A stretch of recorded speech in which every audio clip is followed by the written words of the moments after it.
3 రాత్రుళ్ళు రైల్వే స్టేషన్లోనే ఉన్నాను. రైల్వే స్టేషన్లోనే ఉండి సువార్త పరిచర్య చేస్తూ ఉంటే మోకాళ్ళ మీద ప్రార్థన చేశాను. ప్రభా ఏంటి తుమ్ జాతా హై మై ఆతా హై, ఇంతే వచ్చు, నాకు అంతమించే రాదు. జాతా హై ఆతా హై ఇంతే వచ్చు. ప్రభా ఏంటి ప్రభా నాకు ఈ భాష రావట్లేదు, నేనేం చెప్పాలి అని అంటే అనర్గళంగా మాట్లాడటానికి హిందీ ఇచ్చాడు. దేవునికి స్తోత్రం కలుగును గాక. అనర్గళంగా, మామూలు కాదు. ఒక్క నెలలోనే టీవీలో మాట్లాడాను. ఎలా? హిందీలో మాట్లాడాను.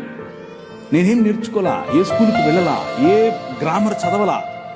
కానీ వాళ్ళు నన్ను సౌత్ ఇండియన్ అనుకోరు. ఎందుకు అనంటే నేను మాట్లాడే హిందీ అంత శుద్ధంగా ఉండేట్లుగా మాట్లాడాను ఆ రోజుల్లో. ఒక్క నెలలో. కారణం ఏంటి అని అంటే పవర్ ఆఫ్ గాడ్. నీ రాజు ఆయన వాడుకోవాలి అనుకుంటే కావలసిన ఈవులు ఇస్తాడు, కావలసిన వరాలు ఇస్తాడు, కావలసినటువంటి అవకాశాలు ఇస్తాడు. నాకు ఇచ్చాడు.